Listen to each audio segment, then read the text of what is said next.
Hemos tomado la señal. No se nos asuste.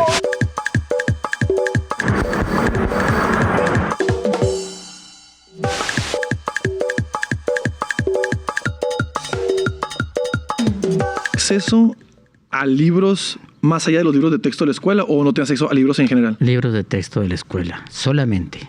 No había, ni siquiera sabíamos que existía una biblioteca o que hubiera biblioteca.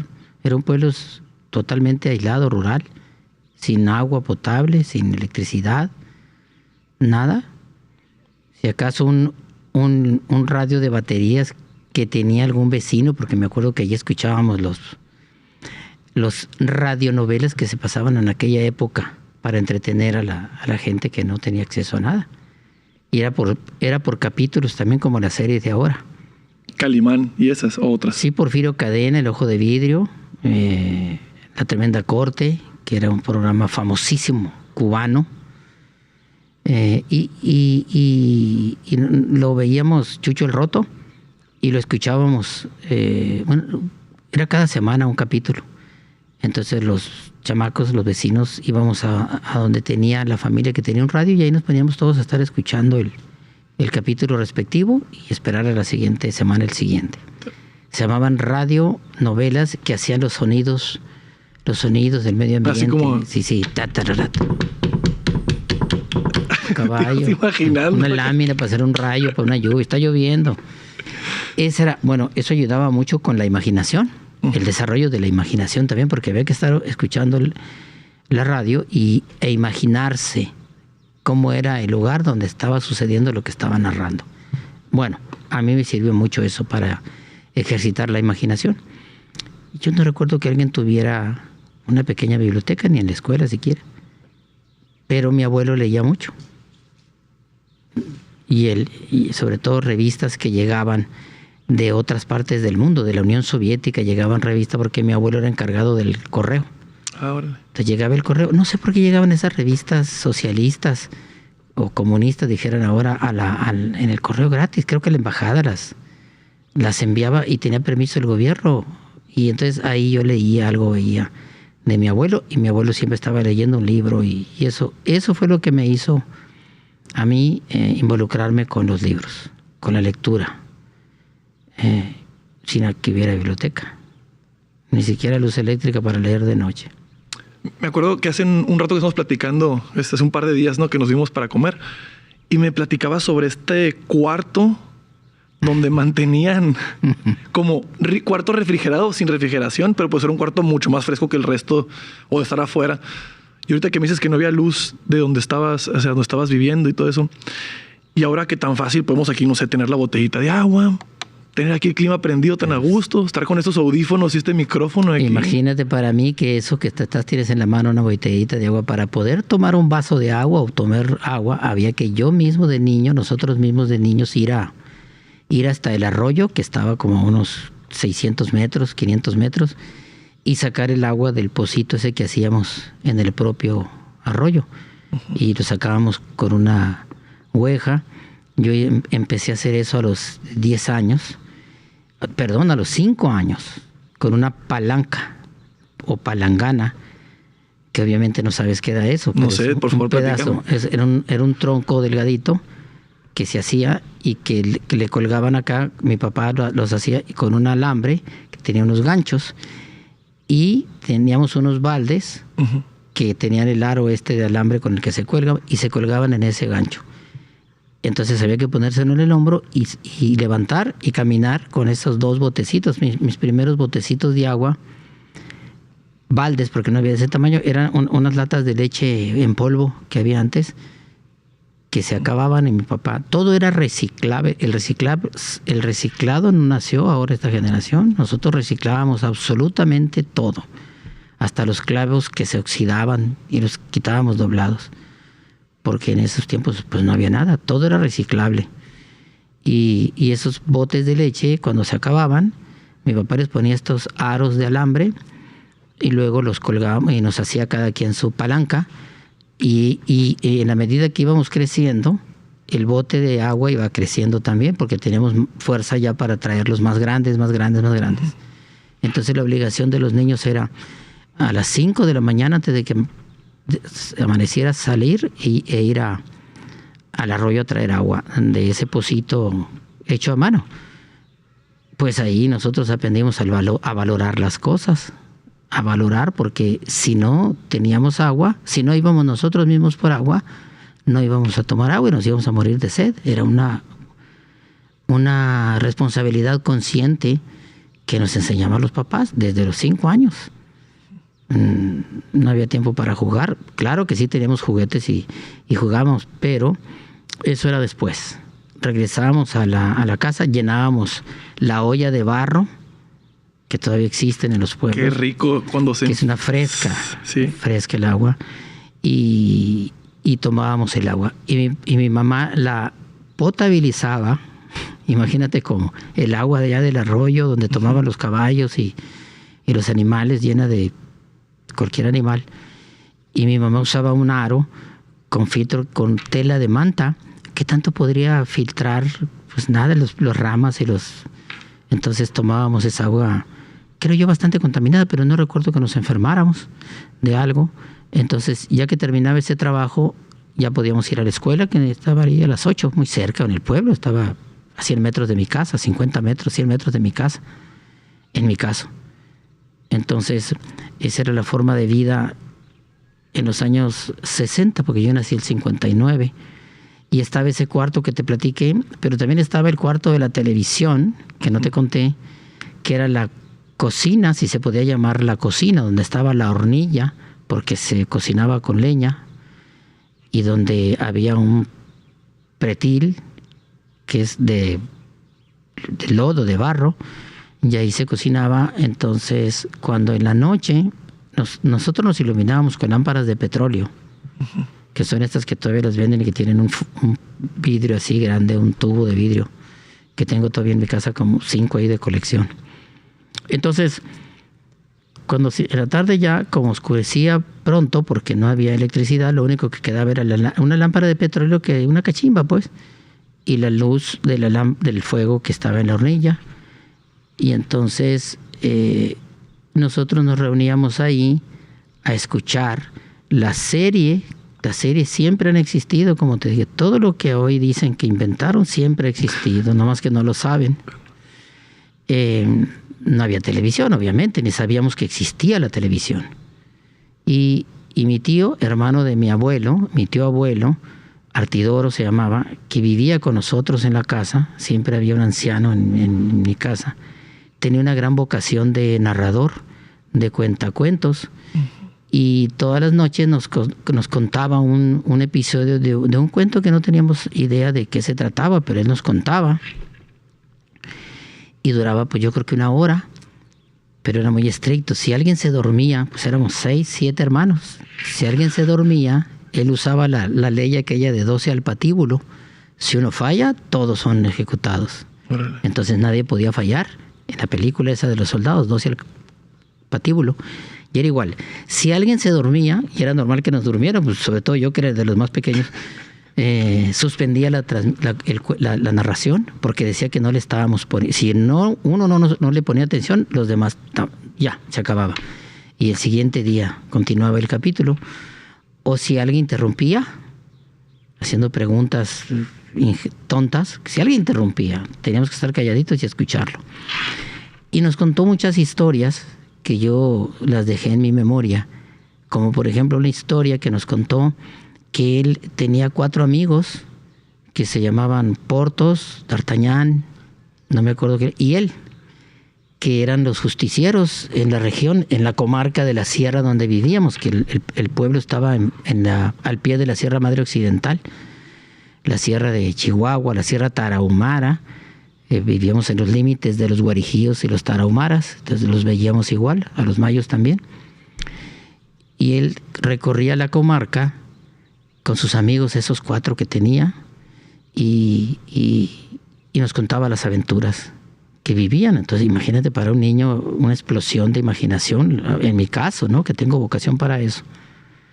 También era muy amigo de un señor que era el conde, un conde de un lugar, Montecristo, y él era el ayudante del conde. Entonces viajaba por, no sé, nos contó eso. El pueblo, Chinipas es el municipio que está al otro lado de la sierra, que es Chihuahua, que hace frontera con Álamos. Y en ese escenario él contaba. Obviamente cuando yo fui grande, que ya vivía en la civilización en Navojoa, dije, nos engañó, mi tío. Pero pues qué bonito. Qué manera de la literatura universal. Él era muy amigo de Don Quijote de la Mancha. Uy. Él era Sancho Panza. Y los pueblos que recorría son estos que te digo, son los pueblitos de la comarca, que esa comarca era mi mundo. Y el mundo es el mundo de cada quien, su mundo. Y su mundo es tan lejano como lo puede conocer. Ese era el mundo para mí. No había más mundo. Yo no conocía nada. No conocía Navojoa, no conocía Álamos, no conocía el mar, no conocía nada. La electricidad, lo único que veía era la naturaleza, las vacas, los becerros. Ordeñábamos y le ayudábamos a mi papá a ordeñar. Todo era trabajo y responsabilidad. Y también teníamos, después de la escuela, con un profesor, un director de la escuela durísimo en la disciplina. Estos profesores rurales que salen en las películas, el profesor Francisco Franco. La letra con sangre entra. Entonces nos daban golpes con una regla en la escuela. Y no había nadie que nos defendiera, porque si íbamos y le decíamos a mi papá, pues por algo lo regañó. Así van a aprender. Pegaban en los dedos y en las pantorrillas, hombres y mujeres, todo era igual. Y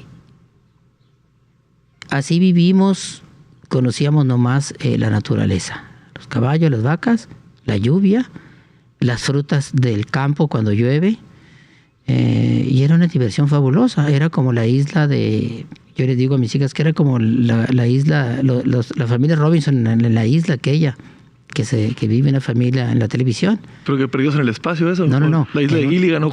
No, una isla donde una familia de papás e hijos se quedaron ahí y vivían en esa isla en la más primitiva de las formas.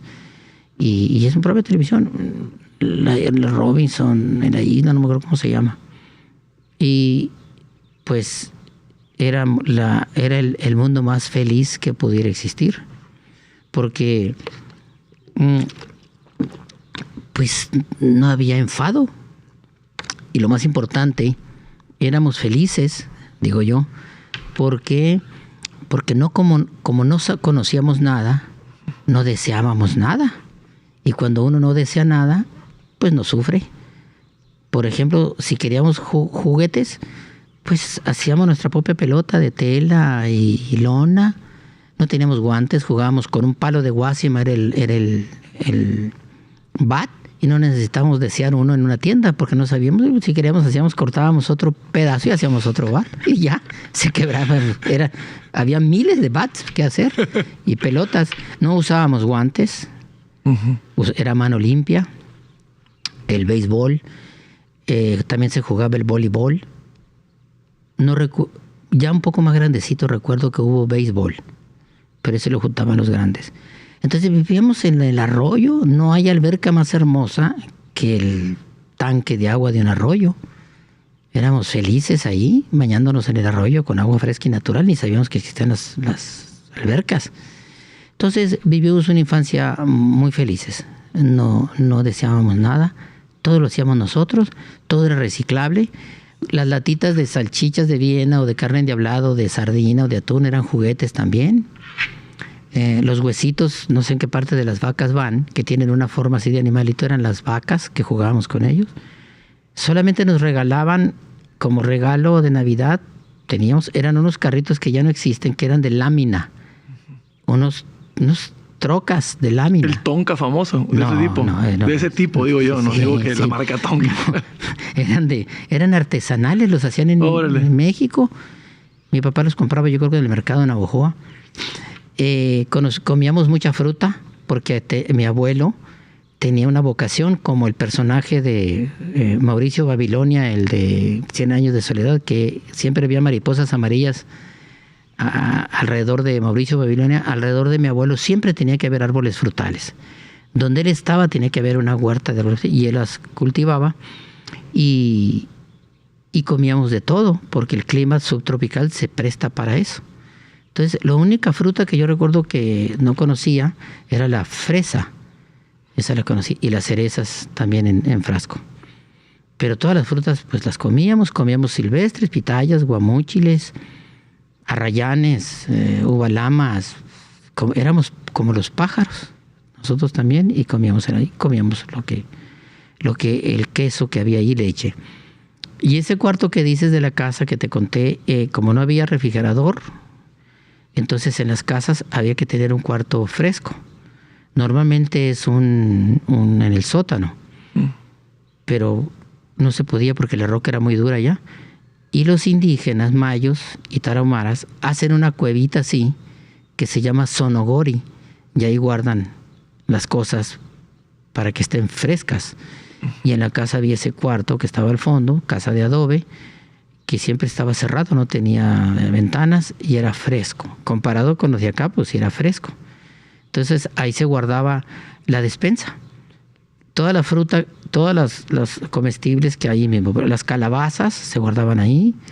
Mi mamá hacía embutidos, hacía estos envasados de fruta en dulce, que todavía los venden aquí en la calle. Conservas. Conservaba todo, porque si no lo conservabas se podría, ya no había comida. Chilorio con mucha pimienta, con mucho condimento para que se preservara, chorizo, queso para que se secara como se hace en Europa. Todo eso vino de Europa, esa técnica del refrescamiento y la comida, todo eso llegó de allá. Y todo aquello, y el maíz, el frijol, que después de que se cosechaba todo eso en septiembre, octubre, poquito hasta noviembre, se guardaba en ese cuarto frío para que durara toda la temporada de sequía, cuando no había nada en el campo y no sabía que teníamos que comer. ¿Qué es esta? Estamos en la época en la temporada en la sequía. Le dicen ahora muy elegantemente la temporada de secas. La canícula se llamaba en aquel tiempo, que era seco, y nomás estábamos esperando las lluvias, como lo estamos haciendo ahora. Los meses sin R, creo que le dicen también, ¿no? Pues era... Porque mira, septiembre, octubre, noviembre, diciembre, enero, febrero, marzo, abril, pero hoy empieza mayo, junio, julio. Ajá. Y agosto. Entonces son los que no tienen R, no tienen nombre. Empezábamos que cayera la lluvia, y cuando caía la lluvia, como ahora, pues ya era tiempo para empezar a sembrar. Y le ayudábamos a mi papá a sembrar con el arado. Yo estaba chiquito, pero los más pequeños le ayudábamos con un burro que teníamos rastreando. Mi papá iba barbechando, los hermanos mayores tiraban la semilla, y nosotros, los dos menores, la íbamos con un árbol, un brazo enorme de árbol jalado por el burro, el virrey que se llamaba, iba rastreando para que la semilla se enterrara, la semilla de maíz, que era la época de las aguas, se llamaba la época de las aguas, y ahora se dice la estación húmeda, y la sequía o canícula era la estación seca, pero es lo mismo, y ha sido lo mismo toda la vida. Nada en este mundo es nuevo, ni ha sido nuevo, ni va a ser nuevo, solamente van cambiando. Y de ahí pues llegaba la temporada de sembrar, y luego llegaba la temporada de cosechar en septiembre, cosechar manzanas, duraznos y toda la fruta que se daba sembrada, y cosechar el maíz, la calabaza, el frijol que se sembraba, y a volver a empezar. Es ese maíz y ese frijol y ese calabaza que que fundamenta lo que los niños ahora conocen, el Thanksgiving, la cena, que esa fue la cena que les dieron los indígenas a los ingleses cuando no supieron ese proceso de las estaciones que hay que hacer, se iban a morir en el invierno, porque luego viene el invierno. Los rescataron, por decir así, entonces, si del hambre. Del hambre, se iban a morir. Entonces, si se fijan, los que han cenado, es cerdo, pavo. Cerdo es el jabalí, pavo es el buífalo del campo, venado es el del campo, que era lo que se comía. Entonces, y lo demás era pastel de manzana o pay de camote, eso es lo mismo que se cosechaba allá en Estados Unidos cuando nació esa gran nación. Ese es el origen.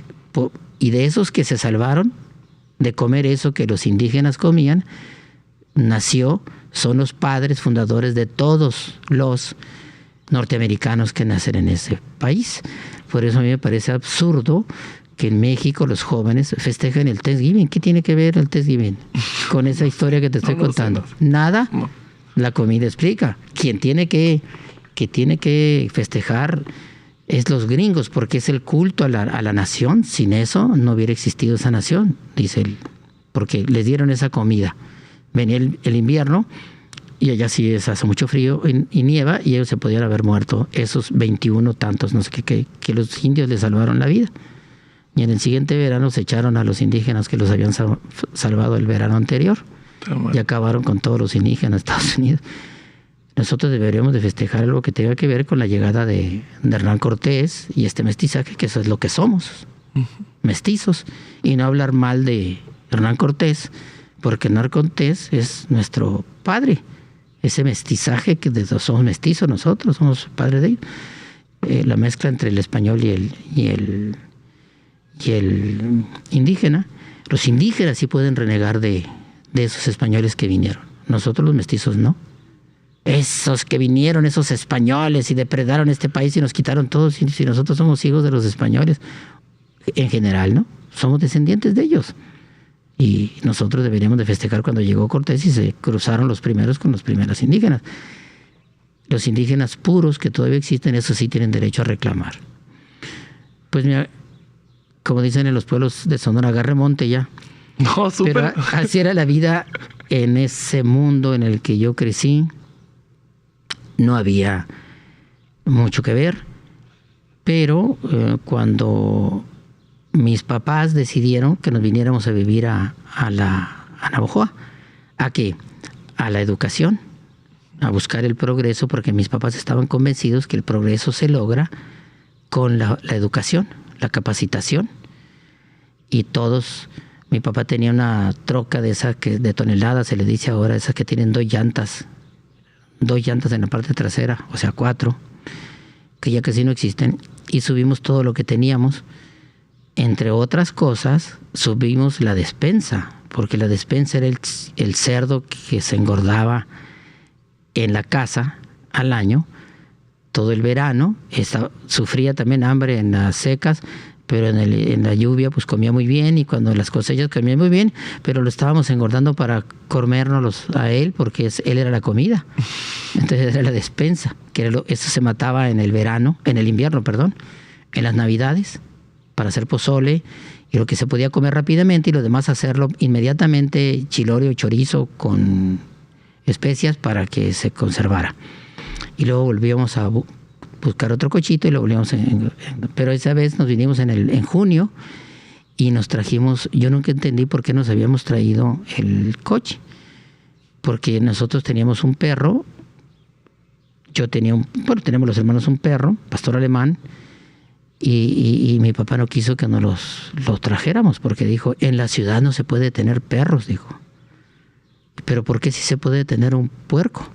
Pues que el puerco se come y los perros no. Y no sé de dónde sacó que Navojoa era rural, en todas partes, en la Ciudad de México. Eso me hizo sufrir mucho, que no nos pudiéramos traer el perro, y nos salimos una madrugada de junio, me acuerdo, con los pocos que teníamos, y antes de que amaneciera, porque en aquel tiempo se madrugaba.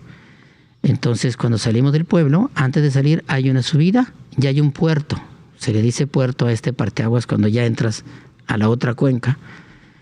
Y ahí en esa parte del puerto, unos kilómetros antes de saliendo del pueblo, ahí se paró mi papá y dijo, vuelvan, miren hacia atrás y vean, porque este mundo ya no lo van a volver a ver. Imagínate, ese fue el primer quiebre que yo tuve en mi vida. Wow. Se llama quiebre emocional, porque perdí un mundo para ir a otro mundo que yo no conocía. Entonces, pues el miedo de llegar a un mundo, pero ese fue un quiebre emocional que yo no lo tengo marcado, pero no mal, sino bien. Y siempre que voy a mi pueblo me paro en ese puerto y vuelvo a ver cuando llego y cuando salgo. Pero pues Mi papá nos dijo que se refería al mundo desde el punto de vista cultural, que no lo vamos a volver a ver, y no lo volvimos a ver. Sí, no tanto geográfico. Pues, No sino... tanto geográfico, sí. Y llegamos a Navojoa al amanecer, y ahí fue cuando conocí yo la carretera pavimentada. Los monitos blancos, esos que pasaban muy rápido, y los postes que yo le preguntaba a mi papá por qué esos que pasaban muy rápido, pues la carretera Navojoa Álamos. De aquí para allá Sí, vienen porque segundo yo le venida. preguntaba a mi papá por qué vienen tan rápido. No entendía. Llegamos a Navojoa. Nada de lo que había en Navojoa. Estoy hablando del 68, pues era rural Navojoa. Vi el canal de las pilas. No entendí que era un canal y mi papá me explicó, pero no entendí porque era el arroyo, yo conocía. Y las vías del tren. Yo conocía el camino de tierra y acababa de reconocer la carretera, y mi papá me explicó eso del tren, de las vías. No podía entender qué eran esas vías, cómo podía algo de fiar. No lo conocía el tren, nomás vi las vías. Cada cosa que yo veía le preguntaba a mi papá todo el camino. Y llegamos a la ciudad, pues haz de cuenta que llegué a Nueva York. Y se estacionó mi papá enfrente del mercado, un edificio monstruosamente grande. Le digo, esperen aquí, no se bajen del carro, porque es muy peligroso. Pues sí, y no nos bajamos del carro, ni un paso afuera del carro. Y ahí esperamos, no sé qué llegó. Y luego ya fuimos a instalarnos en una casa de las orillas de la ciudad que mi papá había rentado con anticipación. Y así llegamos al barrio. Ahí fue cuando conocí la electricidad y me pasé como una tarde así, on, off, on, off, on, off. Porque veía maravillado cómo se encendía el foco. Todo preguntaba. Y mi papá y mi mamá, todo me explicaban. Estoy hablando de mí, mis hermanos, yo creo que también preguntaban. Entonces lo primero que hizo mi papá, pues llegamos a una casa de ciudad modesta, pues no teníamos sala, en los pueblos no había salas ni nada de eso. Teníamos unas sillas, una mesa. Y mi papá, y luego mi mamá trajo a unos primos que ahí vivían en Navojoa, que nacieron ahí, que yo los conocía muy poco. A uno de ellos había ido nomás al pueblo. Y nos enseñaron, nos comisionaron para que nos capacitaran era verano, para ir y venir a la escuela en la que nos habían inscrito, para cruzar la calle, conocer los carros, que no nos fuera a atropellar un carro. Y todo el verano nos entrenaron, y nos trajeron mis primos a la escuela. Y mi papá entonces compró un radio de pilas, y pues tenía on-off y sintonización para que viera radio. El que yo había escuchado, pero no era nosotros. Entonces, como era un aparato muy moderno, tan moderno como un iPhone 15 ahora, o una televisión, o plasmas, esas que ya, tan moderno como eso. Entonces comisionó a mi hermano mayor Roberto para que fuera el único autorizado para aprender y apagar aquel aparato tan moderno. Wow. La modernidad siempre ha existido, está en cada uno. Y entonces, ese verano, entramos a la escuela con guaraches y morral. Ahí conocí el bullying terrible. Y llegué llorando a la casa porque se habían burlado de mí, porque me decían indio bajado de la sierra a tamborazos, los citadinos. Pero pues yo era más blanco que ellos, que tengo de indio. Pero conocí el bullying. Llegué llorando a la casa y mi mamá le dijo a mi papá, y no sé de dónde agarró dinero mi papá, pero nos fueron y nos compraron una mochila de espalda. No las de ahora, esas de baqueta de antes, cuadradas, como de soldado, de la Primera Guerra Mundial. Y entonces entramos a la escuela. Yo entré a cuarto año y pues conocí ahí pues niños de ciudad. Yo no conocía nada, preguntaba todo. No conocía nada, cada cosa que iba viendo. Bueno, no estoy diciendo que era como un indito, no, pues sí. Muchachito blanco, más blanco que ellos, que los que estaban ahí, pero venía de la sierra. Serrano, más que indígena. Uh-huh. Ahí conocí los raspados de hielo, porque el hielo ya lo había conocido en San Bernardo una vez que hubo una boda, que llegó un carro con unas gigantescas barras de hielo a la tienda donde iba a estar la boda, una fonda ahí que había, una boda. Y pues yo fui a conocer el hielo y lo tenté con mi manita allá. Pero acá yo no sabía que se hacían esos dulces tan sabrosos que eran los raspados. Y llegó octubre, Entonces nos dijeron que íbamos a ir a la casa de mi tío Artidoro, que él tenía su casa en Navojoa, para que viéramos las Olimpiadas. Pues ahí como pudieron, mis papás nos explicaron qué eran las Olimpiadas. Me quedé grabado los 5 aros, los 5 continentes de los aros de las Olimpiadas. Y ahí conocí la televisión. Pues imagínate que vi la televisión en blanco y negro. Pues quedé deslumbrado cuando vi la televisión. Y vi cuando México participó en la natación de 100 metros, el Tibio Muñoz, Felipe el Tibio Muñoz, ganó medalla de oro. No, pues eso fue espectacular. Y ahí conocí la televisión. Después, alguien dijo que había cine y yo quería ir al cine. Entonces, ¿de dónde? Costaba $5.20 costaba el cine, la entrada en ese tiempo, 68. Y mi papá yo creo que se conmovió y nos dio 5 pesos, 20 centavos era el impuesto. Y fui al cine y conocí el cine. Conocí el cine cerrado, porque el cine abierto, el de húngaros, yo lo había conocido en San Bernardo. Llegaban los húngaros, los gitanos en la temporada de verano, creo, y ahí pasaban el cine, pero una pantalla y una lona, así como un cerco de lona. Y ahí veía películas que tenían como 15 años de viejas, pues, de Antonio Aguilar, de Gastón Santos. Y acá conocí un cine refrigerado, el cine Río Mayo, y vi la película El niño y el delfín, y la otra película que vi fue El niño y el toro. Pues jamás se me va a olvidar eso. Conocí el cine, había palomitas, pero pues no tenía dinero para comprar. Chocolates de Sambors. Sambors, esta marca. Sambors era una empresa que la compró el de ahora, pero se llamaba... Hacía 4 chocolates. Manicero, Tecolote, Capitán y Cocolete. Eran los chocolates. Nada había americano, ni un solo dulce. Así conocí el cine y una vez alguien decía en el barrio pues que estaba la película de Cantinflas. Yo no sabía quién era Cantinflas y lloré mucho porque no me quisieron dar dinero para ir al cine, y unos compadres de mi papá estaban ahí y dijeron no, ¿por qué no? Ese niño y me dieron $5.20 y fui al cine a ver la película de Cantinflas que se llama Por mis pistolas. También cuando ya la televisión, cuando ya mi tío vivía muy lejos, no podíamos ir y venir a ver la televisión, pero en el vecindario siempre había una cuadra o 2, había una familia caballero que tuvieran dinero y tenían una televisión, que la ponían hacia la calle para que los niños del barrio viéramos la televisión en el porche. Cobraban 20 centavos, se usaba. Entonces, 20 centavos por ver. Veíamos Tarzán, Bonanza, Daktari, y ahí conocí un mundo, pues Tarzán, imagínate la selva, Daktari era en África, la ley del revólver, Bonanza, era vaqueros, ranchos.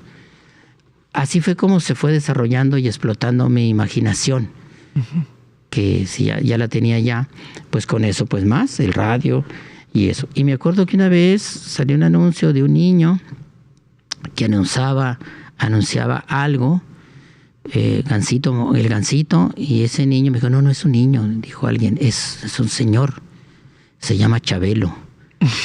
Era ahí, así conocí a Chabelo en la radio. Fantástico, conocí la Coca-Cola, los refrescos de cola, los refrescos embotellados, todo lo que no conocía. Y así fue como una vez, en esos 8 años, cuando yo estaba ahí en la casa, mi hermano que estudiaba el mayor literatura aquí en la universidad, yo creo que fue él, o fue mi papá el que dejó ahí un libro, ya estaba en la ciudad, y él tenía que leer esos libros, y lo agarré, y lo leí. Ese fue el primer libro de letritas que yo leí a los 8 años. Imagínate cuando leí, el libro se llama La rebelión de los colgados, de Bruno Traven.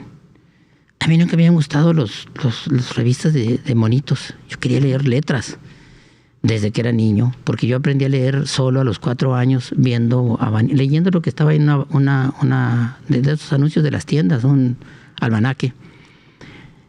Y yo quería leer. Y desde entonces en mi subconsciente estaba la idea de leer mucho. Y leí ese libro, y ese libro trata de cómo vivían y eran explotados en tiempos del porfiriato los indios chapanecos, estos de ahora, del zapatismo. Pues yo no conocía más que los indios mayos, guarijíos y tarahumaras. Y no me podía imaginar cómo describían la vestimenta de esos indígenas. No se ve lo que era Chiapas. Describían los árboles de Chiapas, que eran ceibas gigantescas que las hacían madera fina. Pues me explotó el cerebro porque conocí un mundo narrado de un mundo que yo no conocía. En el mundo que yo había vivido de niño, no conocía. El mundo ya se había hecho más grande para mí, que era Navojoa. No lo podía creer. Y yo preguntaba, ¿cómo era eso? Y ahí me nació mi indestructible adicción a leer. Y a partir de entonces leí libros de letritas. Y aproveché que mi hermano, que estudiaba literatura, tenía que leer libros y pedirlos en la biblioteca aquí en Hermosillo o comprarlos. Iba en las vacaciones y los dejaba ahí y dejaba pilas, 8 o 10 libros, y yo me los echaba. Así leí yo libros que no debía haber leído a esa edad. La montaña mágica de Thomas Mann. ¿Quién anda leyendo niños sus libros? Y aparte de todo este inicio, por decir así, en la imaginación y seguir fomentando la imaginación, ¿crees que te ha ayudado a ver patrones en el mundo en el que te desarrollas actualmente? ¿Te ha enseñado más allá de solamente estar en el mundo de las ideas, solamente estar en el mundo de la imaginación, más allá de tu experiencia propia? A lo mejor sería imposible no dejar de ver las cosas de la experiencia propia. Tenías que ser otro, ¿no? Tendríamos que ser otros. Ser otro, sí. Pero no podemos, no sabemos si hemos sido o vamos a ser, pero a lo que voy es que me platicas del cuarto de televisión. Cuando te pregunté por el cuarto de refrigeración. Entonces entendí el cuarto de televisión, entiendo este cuarto donde estaba la leña, estaba el fuego, estaba la narración, y tú podías, por medio de las sombras y las luces y todo este lugar pues oscuro, Sí. Sin iluminación artificial, más la artificial hecha por el hombre en cuanto a la madera, y que hasta la fecha yo salgo con mis amigos, tengo oportunidad de hacer una fogata y también siento que es una televisión y me puedo quedar ondeado viendo, sin oír a ninguno de mis amigos, estando en mi imaginación, ¿no? Ahora, vamos para adelante y me comentas lo del Thanksgiving y digo, bueno, estaremos, porque decías que si nosotros tendríamos que decir, hacer una festividad para celebrar a Hernán Cortés, dijiste. Sí, el nacimiento de esta sociedad que se llama, de esta comunidad que se llama México. No sé, llegué a sentir como que podría ser que tú propones o tú me expresas que tenemos que quedarnos en donde nacimos, pero luego veo toda tu historia y veo que tú no te quedaste donde naciste. Entonces nosotros, aunque hayamos nacido a razón de o por razón, pues podemos elegir, ¿no? Podemos elegir movernos de perspectiva, no nomás quedarnos en donde pues nos tocó. No sé si nosotros elegimos venir aquí, pero a lo mejor cada quien eligió la dificultad del juego en el que estamos ahorita, en la simulación holográfica esta, probablemente. No, te sigo. A la siguiente parte, dices la parte del bullying. La parte del bullying la siento muy de cerca porque me hicieron mucha carrilla por usar lentes de morrito, ¿no? Anteojos. Y que el 4 ojos y tal. Sí. Pero creo que al fin y al cabo, de alguna manera, mi papá decía, cuando las palabras sobran, fregazos son triunfos. Y decía otra palabra, pero fregazos son triunfos. Haberme metido en un número tan grande de batallas campales en la primaria. Con puños. A puños, a piedras, a tierra, pues mordidas, jaladas de cabello. Recuerdo una vez que uno me dijo, si no es box, me dijo, porque uno quería pelear nomás arriba. Si no es box, y nos fuimos abajo a pelear. Y a mordidas y jalones y donde te dejaras, ¿no? Después conocí cuál era el golpe del pudor. Es muy importante hacer con ese golpe del pudor. Luego que la gente lo puede investigar. Pasamos de la parte del bullying, ¿no?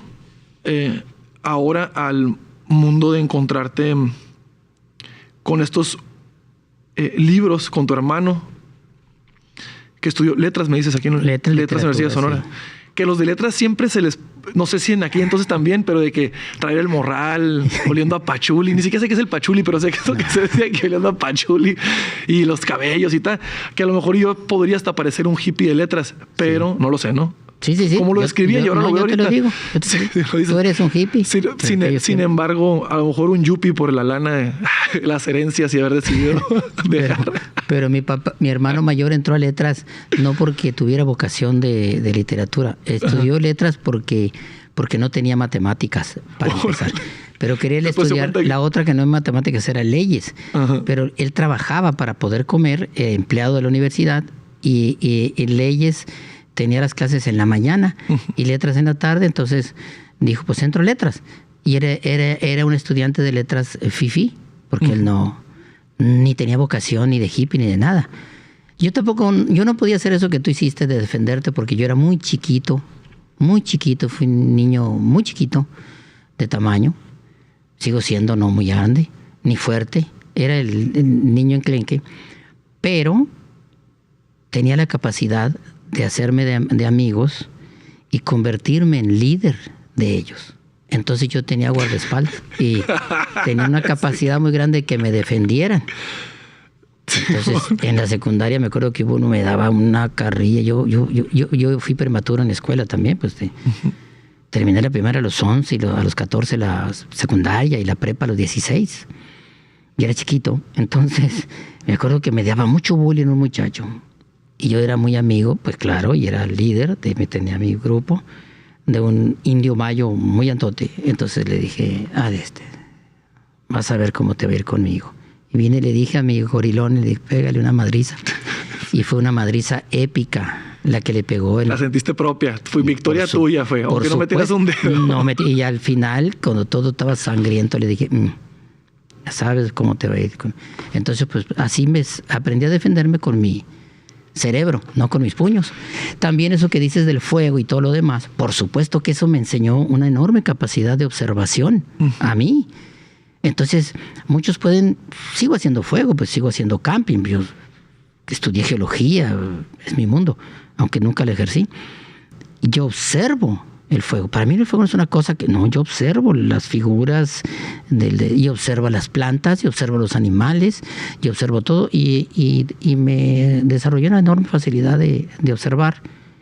He tenido la fortuna de viajar por muchos países del mundo, profesionalmente, y he conocido y he sabido, y doy cuenta de la observación, y me doy cuenta que todo el mundo es igual. Es igual. No hay ninguna diferencia. No sé cuántos mares... He estado en diferentes mares del mundo, pero la última vez que estuve una vez al sur de Ecuador, de Brasil, en el extremo sur de Brasil. Y me llevaron porque yo quería ver allá por donde, divisar hacia el sur, donde había pasado Magallanes. Y llegué a un pueblo, haz de cuenta que vallaquino, y lo único que cambia son los ingredientes, pero los pescados saben igual, se llaman diferente, y nada más les echan salsa de coco allá, mango allá, y en Sonora, huichol. Y dije yo, ¿sabes? El mar, pues es igual. En todo el mundo es igual. Y la gente, el mundo es igual. Mi mundo, aquel que te platiqué, después de haber recorrido, creció mucho mi mundo. Pues muchísimo, pues he viajado por muchas partes. Creció. Mi mundo creció muchísimo. Leí muchísimo y he viajado muchísimo. Y una vez viví una experiencia maravillosa. Porque yo voy regularmente, a veces cada 2 años o 3, a mi pueblo. Por razones literarias, ¿no? Porque ya no es mi mundo, obviamente. Pero cuando estaban construyendo la presa Pilares en San Bernardo, ahí donde está ese paisaje de los pilares de roca, donde yo me bañé de niño, el constructor, el empresario, es muy amigo mío. Y me dijo, te voy a llevar a tu pueblo para ver cómo estoy haciendo la presa. Sí, le dije, pero si me llevas en avión, porque hay mucho calor. Ahora me doy ese lujo. Claro, me dijo. Y me llevó en avión. Y bajamos en su avión de la empresa en Álamos. Y en Álamos había un helicóptero para llevar a San Bernardo. Entonces me dijo, ahora sí, bajamos del avión, súbete, me dijo al helicóptero. Yo me voy a ir en mi carro con mis ingenieros para ir trabajando, pero le dio instrucciones al piloto para que me llevara donde yo quisiera. Entonces el piloto me dijo, dígame, a sus órdenes. pues quiero irme por el río Mayo, porque siempre conocí el camino por donde había. Entonces me llevó por el río y pues llegamos en 15, 20 minutos a San Bernardo. Y tú otra vez de vuelta. 5 horas había estado allá. Entonces bajamos y me dijo, voy a trabajar un rato, dile al piloto que te lleve a donde quieras. Entonces me acordé de mi mundo, del mundo que había recorrido mi tío Artidoro, porque viajaba por todos los pueblos, porque era vendedor de mercancía, el pregonero de la canción de Perales, la canción Pregonero, el vendedor, pues. Entonces, en mula y burros. Y cuando viajaba por esos pueblos de la comarca, cuando llegaba al pueblo de vuelta, pues nos tenía mucho que contar, pues. Y lo esperábamos para que nos contara. Y dará 5 meses contándonos todo lo que había visto en el recorrido del mundo. Y llevaba y traía información. El internet siempre ha existido, con otra velocidad, pero existía. Pero en ese tiempo la velocidad de la comunicación no importaba porque nadie tenía apuro. ¿Para qué querías que llegara rápido? Pues que llegara cuando llegara. No, pues imagino que en algún momento si tenías una urgencia, si quieras que llegara rápido, ¿no? Que rapidísimo, un Indo Tarahumara te llega en unas horas de un lugar a otro. Y tengo otra experiencia de esa, de cómo que yo sí viví el internet. Entonces le dije, pues quiero ir a tal, y saqué una iPad que llevaba y busqué los pueblos, ¿no? El territorio. Lléveme por aquí. Y nos llevamos por todos los pueblos que platicaba mi tío. Los pueblos que va subiendo a la sierra, el rancho de mi abuelo, en la alta sierra, en los pinos. Y volé y le dije, llévame a la cascada. ¿Y qué cascada? Cuando yo era niño me bañaba ahí. Fuimos y lo localizó, ahí está. Y me puso a 100 metros de la cascada. Y lo bajamos por los ranchos, los pueblos que había recorrido y llegamos a... Ya me dijo, sí, ya le dije, ya recorrí todo. Ay, ingeniero, me dijo que 30 minutos recorrimos. En 30 minutos recorrí el mundo que yo tenía cuando era niño, que era un mundo gigantesco. Pues ahí conocí el mundo y regreso a Navojoa. Llegó Semana Santa y mi papá dijo, vamos a ir al mar a acampar. No le gustaba estar en el gentío. Pues, 3 días preparando las cosas para ir al mar. Y mi mamá haciendo comida y nos fuimos de madrugada a las 4 de la mañana. Íbamos a la playa de Guatabampito, que está 30 kilómetros de Navojoa. Y llegamos de noche. No amanecía, pues llegamos demasiado rápido porque mi papá madruga. Yo no conocía el mar. Entonces mi papá llegamos de noche, serían las 4:30, 5. Y dijo, vamos a esperar que amanezca. Nadie se baje del carro. Pues mi papá era como soldado. Y nos dejó adentro del carro que tenía una carpa de lona y no veíamos para afuera. Entonces yo quería ver para afuera, pero entonces se escuchaba las olas del mar. Y no podía explicarme qué era aquello que hacía el sonido tan raro que no se parecía al sonido del agua del arroyo de San Bernardo. Iba y regresaba. Y mi mamá, por más que me trataba de explicar, pues no podía entender. Entonces mi papá dijo, ya amaneció, ya... Salgan a ver. Entonces ya vi aquella cosa inmensamente, infinitamente grande. Pues pero el arroyo era una cosita. Entonces mi mamá me explicó muy bien ¿qué había allá? ¿Allá? ¿Dónde termina? Allá está, me dijo, la Baja California, que iba a entender qué era eso. Pero había tierra allá. Y me enseñó que los barcos navegaban. ¿Cuál barco? Emocionante el sonido de las olas y cómo las olas nos tumbaban. No, pues una fascinante experiencia cuando conocí el mar, que eso lo cuento en 1 hora, ahorita te lo estoy contando rápido. Y me recuerda mucho la película El cartero de Neruda, cuando le dice Pablo Neruda al cartero que quiere ser poeta y le lleva pruebas. No, le dice, mira, le dijo, guarda silencio y escucha el mar. La poesía, como todo el arte, debe de tener ritmo y cadencia. Y yo me acordé del ritmo y la cadencia que había aprendido cuando conocí la playa de Guatabampito, del mar. Y ahora utilizo ese ritmo y cadencia en mi estilo de escribir, ahora que soy escritor, o conversador, como lo estoy diciendo en este momento. Fue una experiencia inolvidable.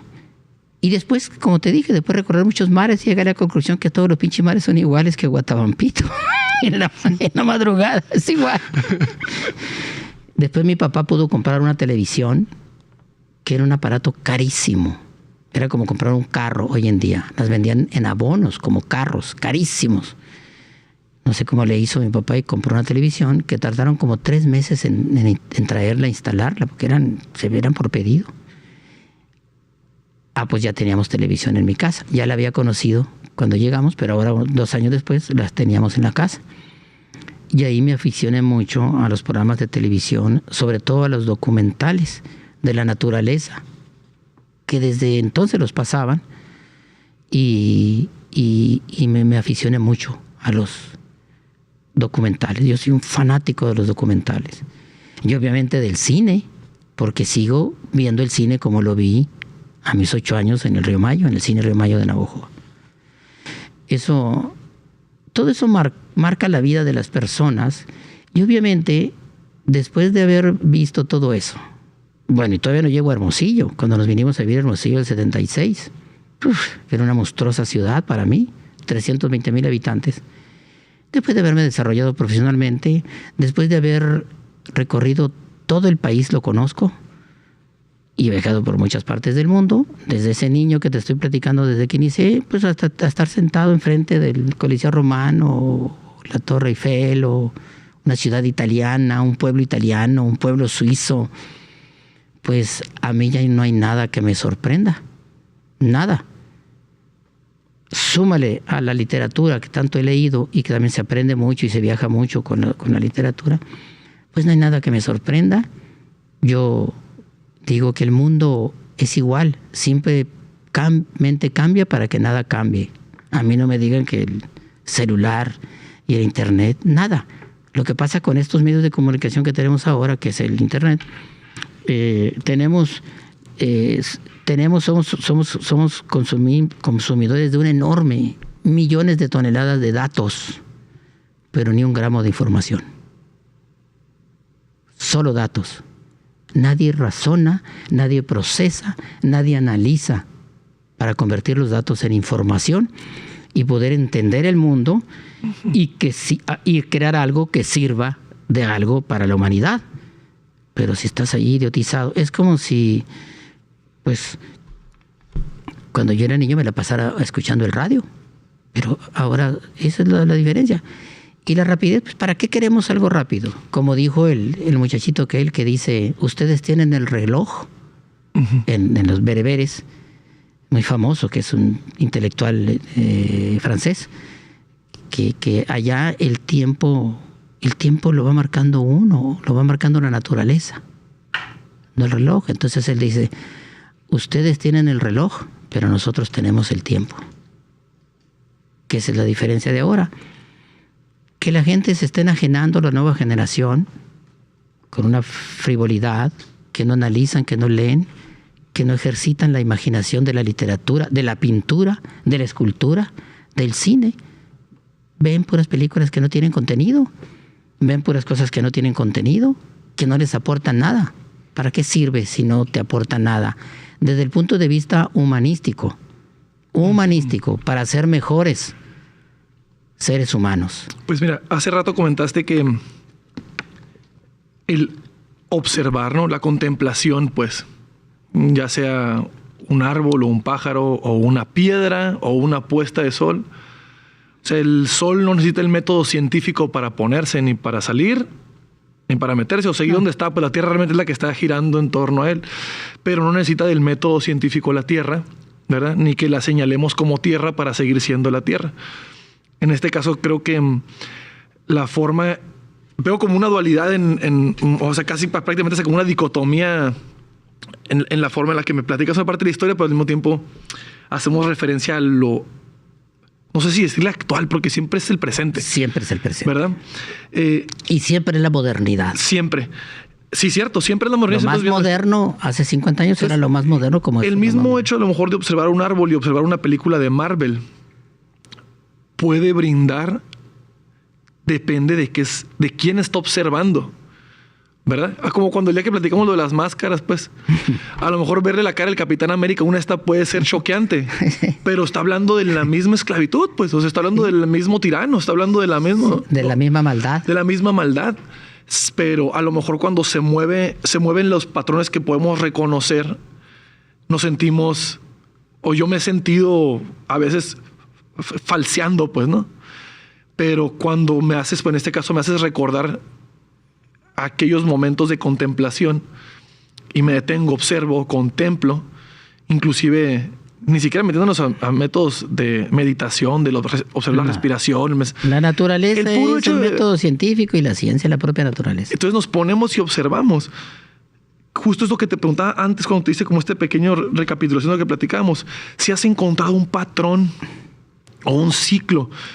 Hace rato platicabas sobre el campo, pero hay algo que yo veía cuando salía de mi casa normalmente y he estado dándome cuenta de que cada vez va desapareciendo: las estrellas. Siento que nos robaron el cielo. A lo mejor soy parte de los ladrones, ¿no? Yo recuerdo ver el cinturón de Orión cuando salía de la puerta de mi casa. En la noche, antes de salir a cualquier parte, veía el cinturón de Orión. Ahí estaba así puesto entre el mezquite y el eucalipto. Ahí se veía el cinturón de Orión normalmente. A veces para acá, pero siempre lo veía aquí entre medio, pues, ¿no? Y ya solo puedo ver Venus o puedo ver Marte, que ni siquiera son estrellas. Es que no puedas. Las estrellas están ahí hace miles de Ajá. millones de años y nadie las ha cambiado. Lo que pasa es que no volteamos al cielo y además tenemos enajenada la vista con la luz y no nos permite ver, pero ahí está. Que este fin de semana recientemente acabo de ir a festejar el cumpleaños de mi novia afuera de la ciudad, 15 minutos. Sí. Y pude volver a ver el Atrás de la cinturón de Orión. Sí. A gusto. Y decir, justamente, ahí está. Aunque haga el ejercicio de voltear a ver, a veces hay que moverse del espacio en el que uno se encuentra. Pero lo más trágico es que no solamente eso te mueve si lo ves. Nadie las ha quitado y nadie las va a quitar. No, lo más terrible es que ahora no vemos ni a nuestro vecino. Ni a nuestro vecino. Y yo lo que veo en la conducta de, pues yo soy historiador y leo de historia, analizo el pasado, como es todo eso. Que ahora lo que está pasando no diferente, porque ya sucedió en otra época. La humanidad va haciendo ciclos. Se va repitiendo el Sí, ciclo. claro. Ajá. No más que la ventaja que tenemos los de mi edad es que vimos eso que te conté. Yo he visto todo. Lo más primitivo con lo más moderno. Ajá. Entonces, esa es la ventaja y me ayuda a ver el mundo ampliamente. Pero lo que yo veo es que la humanidad en este momento está en un proceso y una etapa de mucha deshumanización, mucha agresividad.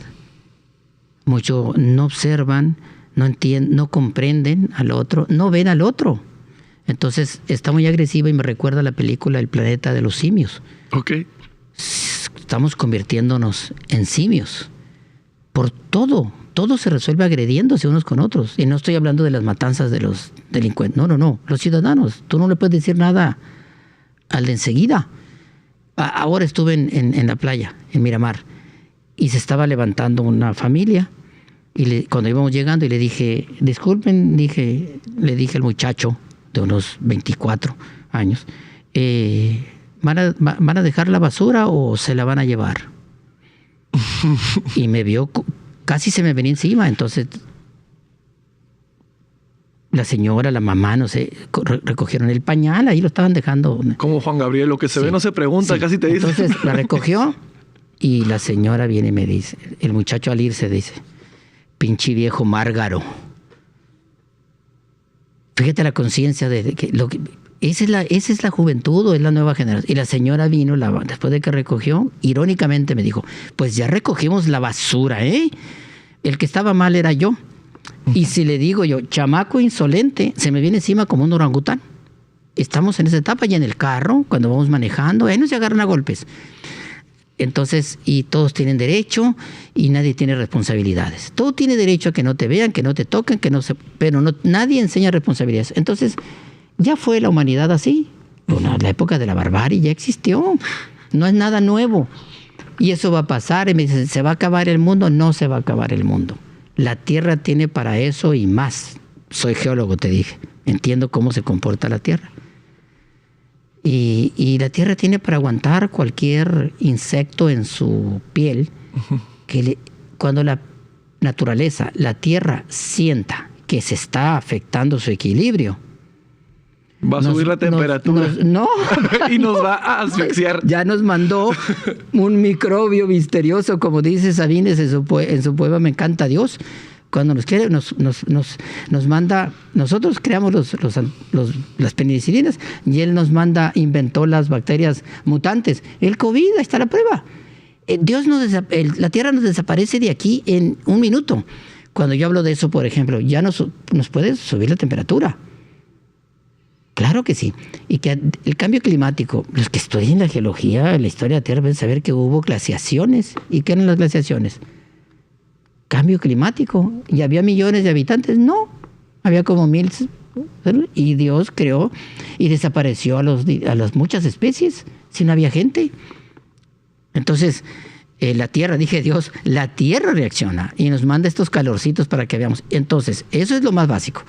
Pero si la Tierra reaccionara, y lo digo como geólogo, con un proceso de vulcanismo, no dije un volcán, vulcanismo, haz de cuenta que hierve la Tierra de volcanes, nos desaparece en 3 días. O un enorme cataclismo de terremoto, cuando quiera se sacude. El ser humano en la Tierra es como un microbio en el lomo de un elefante. Si el elefante se sacude, entonces vale más vivir bien, vivir la vida y ser buen ciudadano. Y yo digo que la única alternativa para que la humanidad se salve son las artes, la cultura. ¿Para qué sirve lo que tú pintas? ¿Para qué sirve lo que yo escribo? ¿Para qué sirve lo que el otro esculpe? Eso sirve para conocernos a nosotros mismos, reflejándonos, observando, leyendo, viendo, danzando, lo que tú quieras, para ser mejores seres humanos. Si comprendemos al otro, somos mejores seres humanos. Y si en la humanidad fueran mejores seres humanos, entonces tuviéramos mejores ciudadanos, no como ese mono que se enojó porque le dije, recoge la basura. Imagínate que todos fuéramos. Por eso los países desarrollados todos son bien portados, dicen civilizados. Es que es la cultura, estúpidos, es la frase, no la economía, es la cultura. Muchísimas gracias. Quisiera que este movimiento artístico como es el Uashapori haya servido para expresar algo para que la humanidad continúe en desarrollo. Muchísimas gracias para que los jóvenes venir. Que nos vieron o nos vayan a ver, gracias. Pues reflexionen un poquito. Gracias. Esto es Uashapori, así que sigan viendo. Paz.